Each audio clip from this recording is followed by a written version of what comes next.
आपल्या चर्चेकडे वळूया। काश्मीरच्या पहलगाममध्ये झालेल्या दहशतवादी हल्ल्याचे आवाज अजूनही घुमतायत। मृतांच्या चितांची आग अजून शांत झालेली नाहीये, मात्र तरीही आपल्या देशातल्या राजकारण्यांकडनं राजकारण करायची एकही संधी अजिबात सोडली जात नाही। आज काँग्रेसकडनं गायब अशी कमेंट करत एक पोस्टर प्रसिद्ध करण्यात आलं, ज्यामध्ये फक्त माणसाचे कपडे दिसतात, मात्र आतला माणूस गायब आहे। आता त्यानंतर काँग्रेसकडून पंतप्रधान मोदी सर्वपक्षीय बैठकीतून कसे गायब होते याबाबत प्रतिक्रिया देण्यात आली आहे। त्यामुळे हे पोस्टर हा मोदींवर निशाणा नव्हता असं काँग्रेसने आता अजिबात म्हणू नये। आता भाजपने या पोस्टरला पोस्टरनेच उत्तर दिलंय।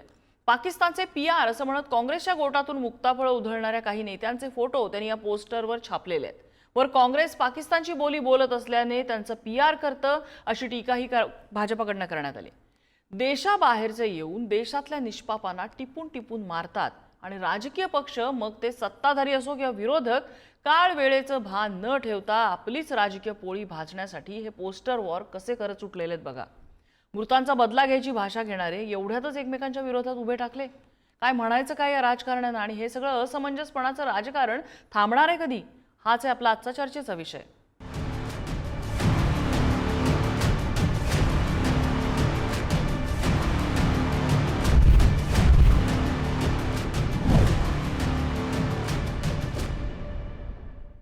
आणि याच संदर्भातल्या चर्चेत सहभागी होत आहेत भाजपचे प्रदेश प्रवक्ते अवधूत वाघ, काँग्रेसचे प्रवक्ते गोपाळ तिवारी आपल्यासोबत आहेत आणि निवृत्त लष्करी अधिकारी lieutenant colonel Satish Dhage sir आपल्यासोबत असतील। आपण सुरुवातीला चर्चेकडे वळण्यापूर्वी ह्या पोस्टर वॉर नंतर काय प्रतिक्रिया आलेल्या आहेत सत्ताधारी विरोधकांच्या ते ऐकूया आणि चर्चेकडे वळूया। खड़गे जी ने मांग की थी, राहुल जी ने मांग की थी, मैंने मांग किया था कि सर्वदलीय बैठक बुलाया जाए प्रधानमंत्री के नेतृत्व में। प्रधानमंत्री नहीं, हालांकि प्रधानमंत्री आए 24 तारीख को वापस और बिहार में चुनावी भाषण देने के लिए चले गए। चुनावी भाषण के लिए वक्त है उनको, पर सर्वदलीय बैठक में आने के लिए उनके लिए मौका नहीं, वक्त नहीं है क्या? दिलचस्पी नहीं है क्या? पाकिस्तान का समर्थन करना जरूरी है क्या? उनको भारत के लोगों का खून बहता, इस पर उनका खून खौलता नहीं है क्या? पाकिस्तान से बदला लेने का उनका दिल करता नहीं है? क्यों पाकिस्तान के बोल बोलते हैं? इन सब का बार बार ये कहना कि धर्म कैसे पूछा, इतना समय नहीं होता, कैसे उनके पैंट उतार कर देखी।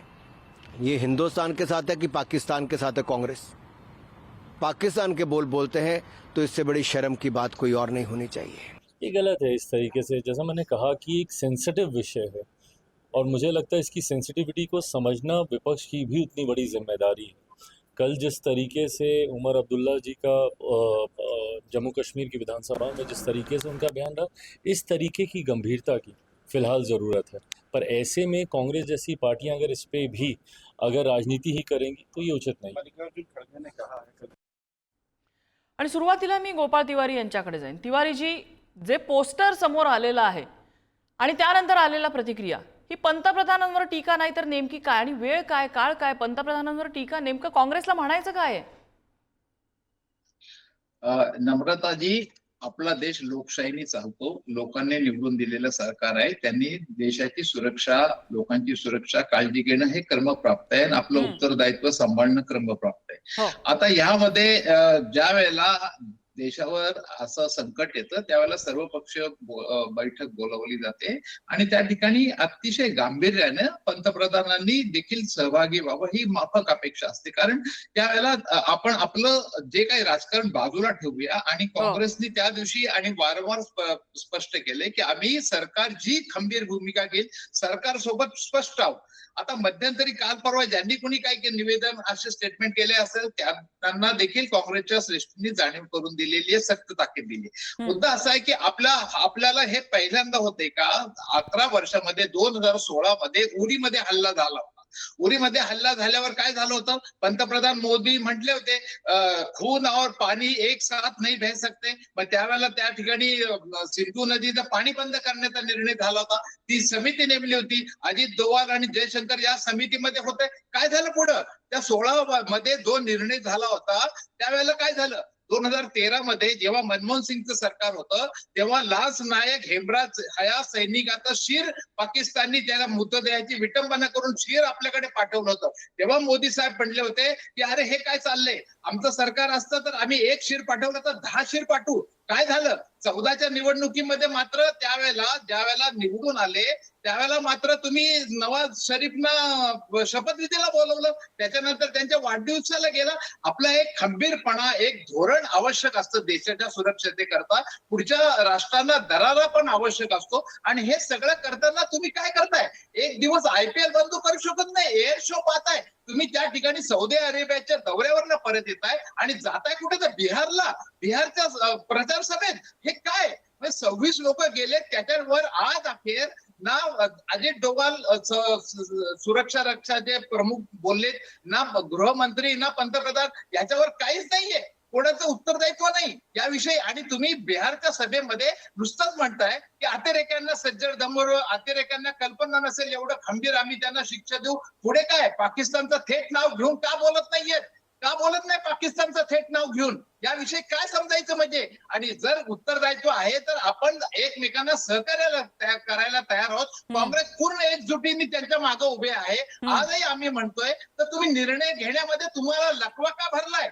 16चा निर्णय काय झालाय? सुंदी नदीचं पाणी तेव्हा बंद करणार होतं, समिती नेमली होती, काय झालं त्याचं? या सगळ्या गोष्टी आहेत. त्यामुळे जेव्हा आपल्याला लोकशाहीमध्ये लोकांच्या माध्यमातून निवडलेलं सरकार असतं तेव्हा सगळ्यांची अपेक्षा पूर्ती करावी लागते, आपलं उत्तरदायित्व सांभाळावं लागतं, आपली अकाउंटेबिलिटी पण सांभाळावी लागते. यामुळे अगदी मुद्दा लक्षात आला तुमचा मुद्दा लक्षात आला. मात्र IPL बंद करणं वगैरे या घडीचे हे प्रश्न नाहीये. देश थांबता कामा नये अशा हल्ल्यांमुळे नंतर हा कुठेतरी एक संदेश गेला पाहिजे. त्याच्यामुळे IPL थांबवणं हा पर्याय असू शकत नाही. पण तुम्ही अनेक मुद्दे मांडले ज्याच्यावरती स्पष्टीकरण येणं आवश्यक आहे. अवधूत वाघजी, पंतप्रधानांवर टीका करताना लोकशाही देश आहे, टीका करू शकतात, मात्र त्यावेळेला आपल्याला पातळी सांभाळावी लागते. हा मुद्दा एक तो मान्य आहे. मात्र गोपाळ तिवारींनी जे काही मुद्दे सांगितलेले आहेत, सर्वपक्षीय बैठकीला पंतप्रधानांचं नसणं, त्यांनी बिहारच्या सभेमध्ये पाकिस्तानचा उल्लेख न करता टीका करणं, या सगळ्याचे अर्थ काय घ्यायचे? पहिली गोष्ट म्हणजे भारताचे पंतप्रधान आदरणीय नरेंद्र मोदीजी हे काँग्रेसच्या प्रवक्त्यांसारखे उथळ नाही. ते प्रत्येक जो शब्द त्यांना वापरायचा असतो तो आंतरराष्ट्रीय व्यासपीठावर राहून सुलाखून निघेल असा वापरायचा असतो. त्याला डिप्लोमसी असं म्हणतात. जर डिप्लोमसीचा आणि काँग्रेसचा काही अर्थान्वये संबंध नाहीये. परंतु नशिबाने गोपाळ तिवारी माझे मित्र आहेत, ते म्हणाले की ज्यावेळी पाकिस्तानमधल्या लोकांनी भारतीय सैनिकाचं एक शिर कापलं होतं त्यावेळी मनमोहन सिंग पंतप्रधान होते. त्यावेळी मोदी म्हणाले होते की अरे एक शिर कापलं आम्ही असतो तर अशी 100 शिरं कापून त्यांना परत पाठवली असती. बघा हा पॉझिटिव्ह रिस्पॉन्स आहे आणि हा काँग्रेसकडनं आम्हाला अपेक्षित आहे. उलट बोलणं हा अपेक्षित नाहीये. काय आहे की नरेंद्र मोदीजी ज्यावेळी ही घटना घडली त्यावेळी सौदी अरेबियामध्ये होते आणि संपूर्ण प्रोग्राम कॅन्सल करून ते ताबडतोब सौदी अरेबियावरून दिल्लीमध्ये आले. निर्मला सीतारामनजी ज्या केंद्रीय डिफेन्स कौन्सिलच्या सदस्य आहेत, म्हणजे 5 जणांची जी कमिटी असते त्यामधल्या सदस्य आहेत, त्या वॉशिंग्टनला होत्या आणि त्या तिकडून परत आल्या. त्यामुळे त्यासाठी असलेले defence minister, finance minister, prime minister, home minister आणि एक्सटर्नल अफेअर मिनिस्टर हे 5ही जणांनी जो काही निर्णय घेतला तो निर्णय घेतल्यानंतर प्रत्येक क्षेत्रामध्ये तो निर्णय इम्प्लिमेंट करण्याचं काम वाटून दिलं होतं. ज्यावेळी सर्वपक्षीय बैठक झाली, सर्वपक्षीय बैठक ताबडतोब बोलवली. कुठचाही त्यावेळी कॉल नव्हता, लोकांनी डिमांड केली नव्हती, तरीही बोलवली होती. आणि त्यावेळी सर्व पक्षांनी Narendra Modi as a prime minister of India ते जो निर्णय घेतील त्या निर्णयाशी पाठी राहण्याचं अभिवचन दिलं होतं. त्याबद्दल मी सर्व पक्षांचा आधी धन्यवाद देतो. परंतु हे तिकडे अभिवचन एका बाजूला द्यायचं आणि दुसऱ्या बाजूला आपण वेगवेगळी स्टेटमेंट करायची. सैफुद्दीन सोद काय म्हणाले बघा, ते म्हणाले जर पाकिस्तानने जर सांगितलं असेल की पहलगाम हल्ल्यासंबंधी आमचा काहीच संबंध नाहीये तर आपल्याला पाकिस्तानवर विश्वास ठेवावा लागेल. आता भारताचं ऑफिशियल स्टेटमेंट काय आहे की पहलगाम हल्ल्यामध्ये पाकिस्तानचा हात आहे, दहशतवाद्यांचा हात आहे, हे आपलं ऑफिशियल स्टेटमेंट आहे. आपल्या देशाचं ऑफिशियल स्टेटमेंट आहे की याच्यावर पाकिस्तानचा हात आहे आणि पाकिस्तानचं स्टेटमेंट आहे की आमचा हात नाहीये. मग ह्यावर भारतीय म्हणून कशावर विश्वास ठेवायचा? तर आपण भारत सरकारने, भारतीय जनता पक्षाने नव्हे, भारत सरकारने दिलेल्या स्टेटमेंटवर आपण विश्वास ठेवला पाहिजे.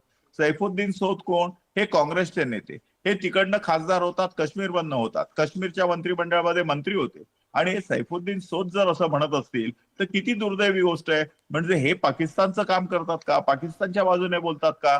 आणि अशा तऱ्हेने जर आपण करत राहिलं तर मला असं वाटतं की ज्यावेळी देशावर प्रसंग येतो त्यावेळी जर देशच नाही राहिला तर कसल्या पार्ट्या हो, देशच नाही राहिला तर कसले पंतप्रधान, देशच नाही राहिला तर कसलं काँग्रेसचं प्रवक्तेपद, देशच नाही राहिलं तर कसलं भाजपचं प्रवक्तेपद, बर, आणि ठीक आहे. देशच नाही राहिलं तर कसला धुराळा, कसला पुढारी, कसलं काय आणि कसलं काय. तर त्याच्यामुळे देश हा सर्वप्रथम असल्यामुळे ज्यावेळी देशावर प्रसंग येतो त्यावेळी आपण आपल्या मनातल्या सगळ्या गोष्टी बाजूला काढून काल काय झालं, परवा काय झालं, तेरवा काय झालं, ह्या गोष्टी आहेत कुठे. ज्यावेळी बर. 1962ला, 65ला, 71, 72ला आणखी अगदी कारगिलचं वॉर झालं, संपूर्ण देश एकजुटीने उभा राहिला होता. बर. 1962च्या युद्धामध्ये ज्यावेळी चायना बरोबर युद्ध नाही, अगदी झालं त्यावेळी 65च कशाला, अलीकडची घटना जर बघायची तर IC-814चं ज्या वेळेला अपहरण झालेलं होतं, हायजॅक केलेलं होतं ते, त्याही वेळेला अटलजींनी सर्वपक्षीय बैठक जी बोलवली होती त्यात सगळ्या पक्षांनी आम्ही तुमच्या सोबत आहोत हे त्यांना सांगितलेलं होतं. पण अशा बैठका हे पंतप्रधान स्वतः ऍड्रेस करत असतात. इथं ते नव्हते, ते बिहारमध्ये पक्षाचा प्रचार करत होते. हा पण मुद्दा एक आहे, अनेक मला असं मुद्द्यांपैकी हा वाटतं की एक तुम्ही मुद्दा आहे. चुकीचा आरोप करू नका. बिहारमध्ये बदूबदीमध्ये पक्षाचा प्रचार करायला गेले नाहीत, पक्षाचा काही संबंध नव्हता. तिकडचे काही लोक काही प्रोजेक्ट होते ते लोकार्पण करण्यासाठी गेले होते. बिहारच्या इलेक्शनला अजून वेळ आहे. भारतीय जनता पक्ष किंवा जनता दल युनायटेड हे अजून उतरलेलेच नाहीयेत आणि तुम्ही आरोप करता की पक्षाचा प्रचार करायला गेलेत. अतिशय चुकीचं स्टेटमेंट मला असं वाटतं की आपल्यासारख्या सिनियर पत्रकाराने देऊ नये. बरं, ठीक आहे. डगेजी, आदर्शवादी स्वप्न बघणं हे खूप सोपं असतं, खूप छान वाटतं तसं बघायला, असं असलं पाहिजे, तसं असलं पाहिजे. मात्र या दोन्ही पक्षाच्या नेत्यांनी आपापल्या लूपहोल्स वरती कशी बरोबर बोटं ठेवलेली आहेत बघा, आपल्या विरोधी पक्षाच्या लूपहोल्स वरती. आमचं हेच दुर्दैव आहे. वेळोवेळी अशा प्रकारे ज्यावेळेस राष्ट्रीय सुरक्षिततेशी संबंधित चर्चा होते त्यावेळेस मुद्द्यांवर चर्चा कमी होते आणि काँग्रेसवाला जो आहे तो बीजेपीला पकडतो आणि बीजेपी वाला जे आहे तुमच्या काळात तुम्ही काय केलं त्याला पकडतो. पण मूळ मुद्दा जो असतो आणि सामान्य भारतीयांची खरोखरच जी भावना असते त्याविषयी जे आहे बऱ्याच वेळेस चर्चा होताना दिसत नाही. आजच्या या धुराळाची सुरुवातच तिवारीजींनी चर्चेमध्ये सर्वात पहिल्यांदा जे आहे डेमोक्रेटिक क्रेडेन्शियल्स आणि लोकशाहीच्या अनुषंगाने केली.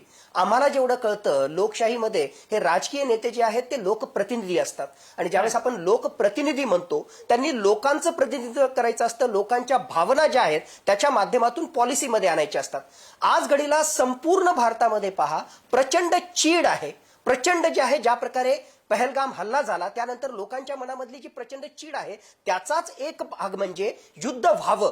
याचा अर्थ खरोखरच युद्ध व्हावं की नाही, पण ही लोकांच्या मनामधली चीड आहे आणि अशी लोकांच्या मनामधली चीड असताना तिथून सुरुवात करतो मी. रॉबर्ट वधेरा काय त्या ठिकाणी म्हटले, ते कर्नाटकाचे एक मुख्यमंत्री ऑलरेडी सध्या जे मुख्यमंत्री आहेत ते त्या ठिकाणी काय म्हटले, बरं हे काय कमी होतं, आमच्याच राज्याचे विरोधी पक्ष नेते राहिलेले जर असं त्या ठिकाणी म्हणत असतील की दहशतवादी येतात आणि दहशतवादी जे आहेत ते कानात विचारून जे आहे धर्म विचारून गोळ्या मारतात का. म्हणजे इनसेन्सिटिव्हिटीची एक हद्द असते, लोकांच्या भावनांची खेळण्याची पण एक हद्द असते. मला आत्ताच त्या ठिकाणी कळालं की त्यांनी माफी मागितलेली आहे, पण माफी मागितली म्हणजे जे आहे तुम्ही काही म्हणायचं आणि 24 तासामध्ये माफी मागून जे आहे त्याच्यावर सगळं पांघरून घालायचं असं त्या ठिकाणी होत नाही.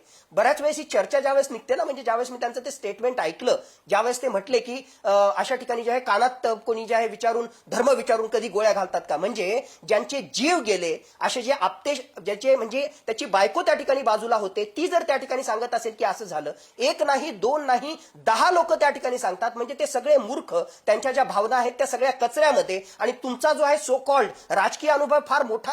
मग ज्यावेळेस चर्चा येते ना त्यावेळेस बऱ्याच वेळेस असं म्हणतात की या राजकारण्यांना त्याचबरोबर गव्हर्नमेंट सर्व्हिसमध्ये असणाऱ्यांना कमीत कमी 1 वर्षाची जी आहे मिलिटरी सर्व्हिस असावी आणि त्यांना जे आहे फील्डवर पाठवावं.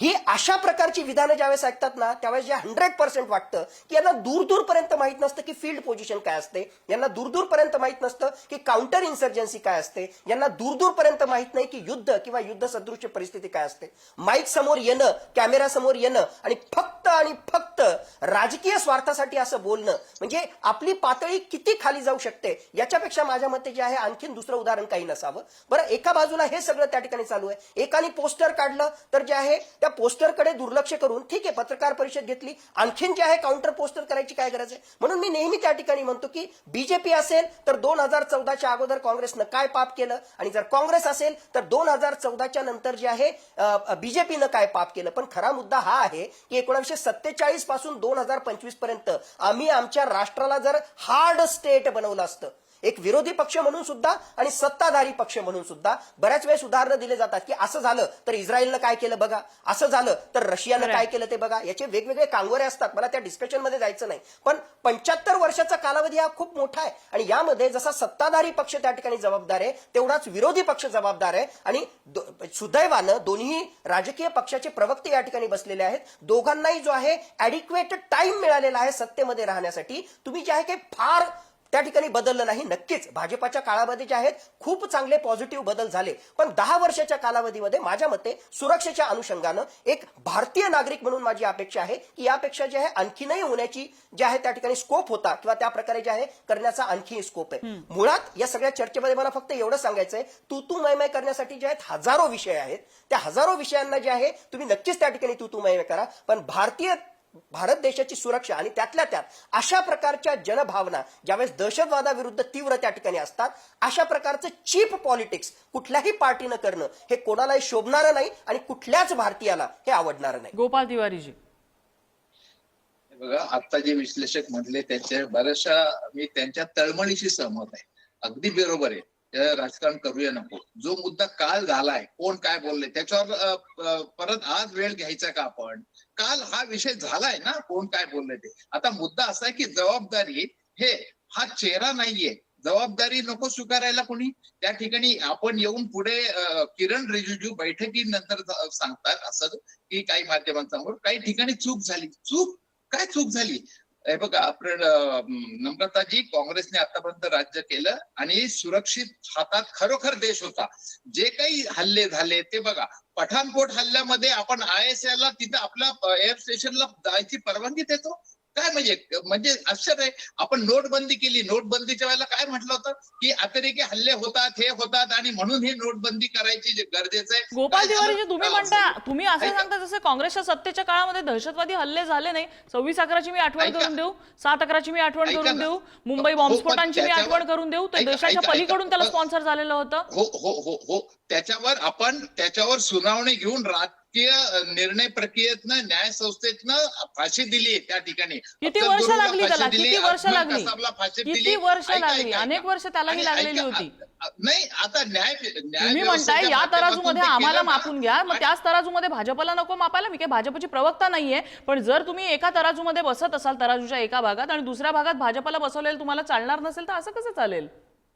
नम्रताजी, त्यावेळेला ताबडतोब एक छोटासा आरोप झाला तर शिवराज पाटलांनी राजीनामा दिला. RR पाटलांनी त्यावेळेला राजीनामे दिले नाही का? त्यावेळेला कशा पद्धतीने त्यावेळेला तोच मी प्रसंग सांगतो.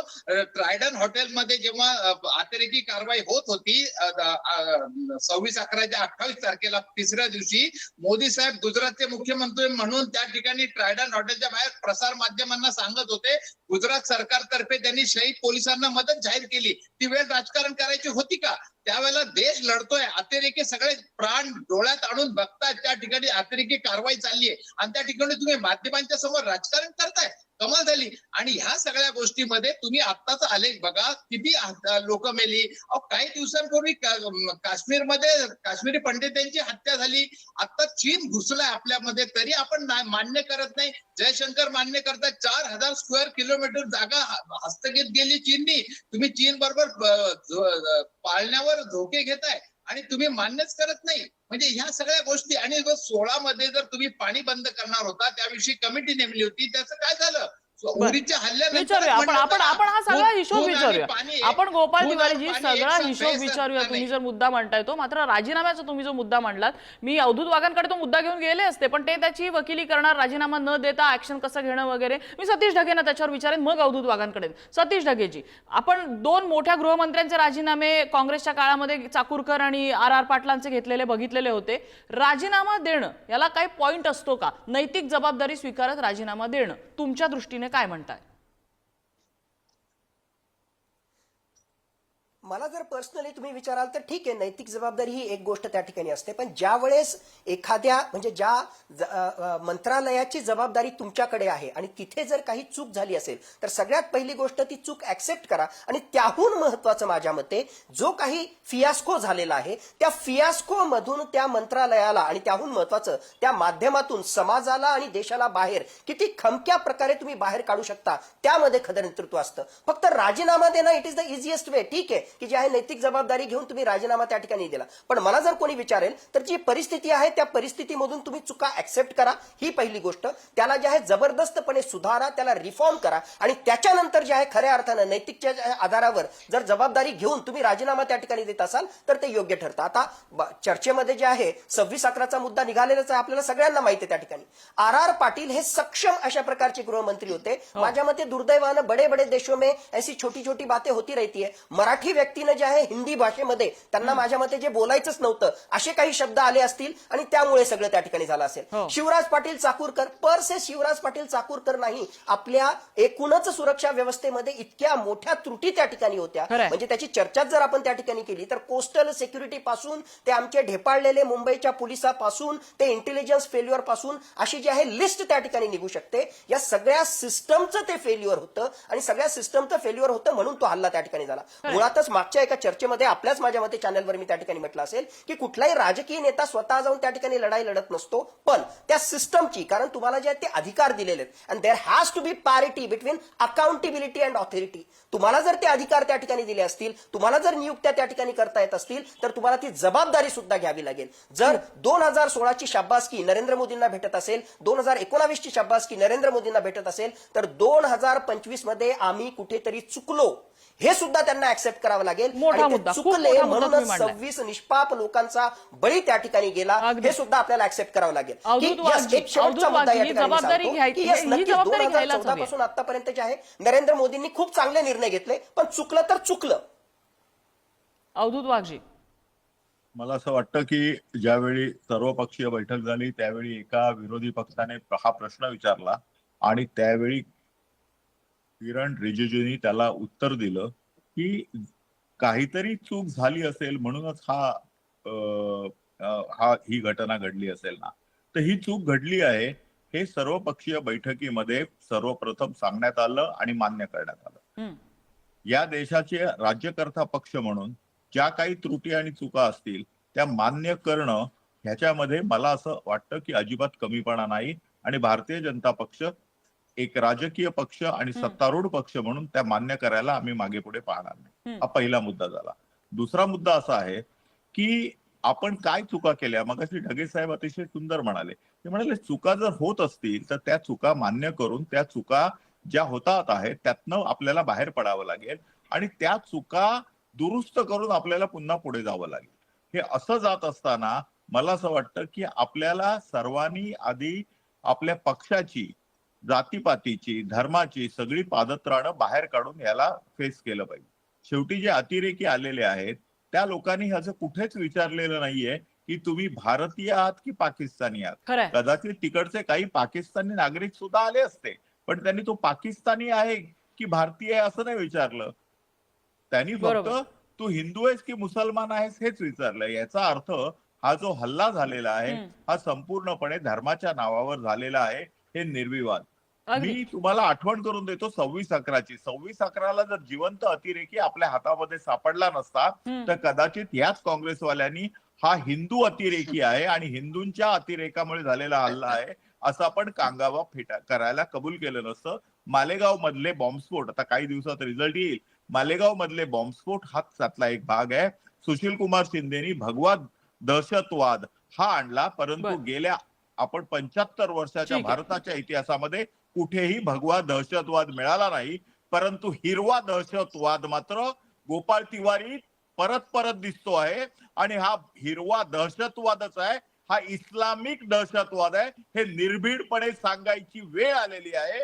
हिंदू आहे की नाही हे बघून आपल्याला वस्त्र खाली करून त्यांच्या बायको समोर जर हिंदू असेल तर गोळ्यात डोक्यामध्ये गोळी झाडलेली आहे. अवधूत याचा वाघ अर्थ असा की हे मुस्लिम ह्या मध्ये जखमा अणखरी ह्या हिंदूंचा जखमा खून खूप केलेला आहे. काळ राहणार आहेत प्रत्येक भारतीयाच्या उरामध्ये आणि ती भळभळती जखम असणार आहे इथून पुढे कित्येक वर्ष. केवळ त्या नातेवाईकांच्याच नाही तर समस्त भारतीयांच्या हृदयामध्ये ही जखम राहणार आहे. मुद्दा असा आहे ह्या सगळ्यामध्ये एकच सांगावं असं वाटतं की आपण माध्यमांच्या जगात राहतोय. माध्यम म्हणजे आमच्यासारखी फक्त टीव्ही माध्यमं नव्हे, सोशल मीडिया आहे, न्यूजपेपर्स आहेत, इंटरनेट आहे, या सगळ्यावरती गोष्टी अशा चुटकीसरशी पसरतात.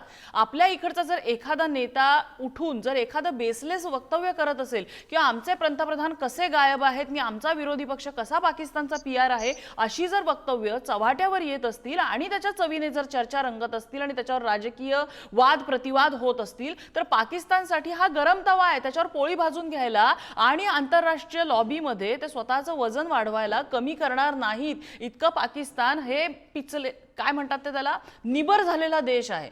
म्हटल्यानंतर आपल्यालाच आपल्या जिभेला कुठेतरी लगाम घालायला हवा. या देशाचे जबाबदार नागरिक, या देशातले जबाबदार राजकीय पक्ष जर तुम्ही सगळे स्वतःला म्हणत असाल तर तुम्हीच याचा विचार केला कुठेतरी पाहिजे. माध्यम म्हणून आम्हालाही याची विचार करायची गरज आहे. या चर्चेसाठी सगळ्या मान्यवरांनी वेळ दिला. सगळ्यांचे आभार. चर्चेचा आजचा धुळा इथेच थांबलाय.